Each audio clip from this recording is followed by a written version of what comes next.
Dans la palette tactique, aujourd'hui, on va se pencher sur le rôle d'un homme qui révolutionne l'animation offensive du Paris Saint-Germain cette saison et particulièrement depuis l'arrivée de Luis Enrique, Achraf Hakimi.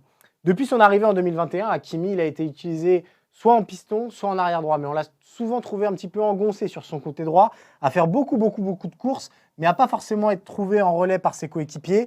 Son entente avec Lionel Messi les dernières saisons n'a pas été toujours optimale. Pourtant, cette saison, c'est un Achraf Hakimi tout nouveau qu'on a retrouvé et c'est dû à Luis Enrique. Pourquoi? Parce que vous le voyez, on vous a choisi la compo de départ du Paris Saint-Germain face à Dortmund. On est sur un 4-3-3 à la base. Mais l'animation offensive parisienne est bien différente au moment de ressortir le ballon. Et là, Achraf Hakimi va avoir un rôle capital, un petit peu celui qu'avait Joao Cancelo du côté de Manchester City il y a quelques temps et que Pep Guardiola avait inventé. Achraf Hakimi, à partir du moment où le ballon repart de derrière, il va intervenir davantage comme milieu de terrain. Et on va avoir une réorganisation tactique qui va être très simple.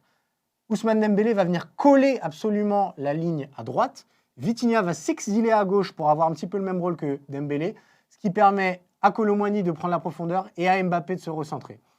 Vous le voyez, cette ligne de 4, elle est intéressante à mettre en perspective parce que c'est celle qu'on a vue ces derniers matchs du côté de la Ligue 1 avec le 4-2-4 de Luis Enrique. Les joueurs changent, mais l'animation reste la même.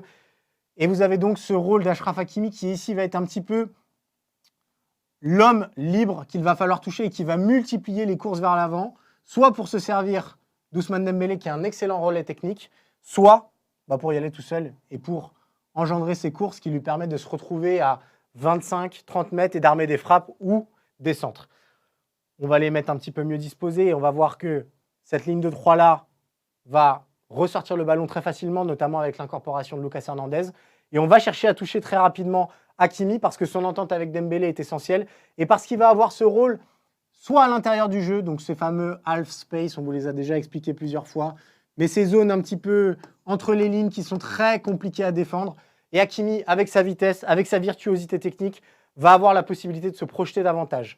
Et on a vu face à Dortmund que ça a porté ses fruits. On l'a vu aussi face à l'OM, mais face à Dortmund, il y a même cette liberté finalement assez contre-intuitive dans le système de Luis Enrique, avec Vitinha qui avait fait une course intérieure pour se positionner ici, et Hakimi qui l'avait servi, hop, la petite remise, et Hakimi qui était venu finir après un numéro magnifique dans la surface. On vous met d'ailleurs à l'écran les 3 dernières hitmaps de Achraf Hakimi contre Dortmund, contre l'OM et contre Clermont.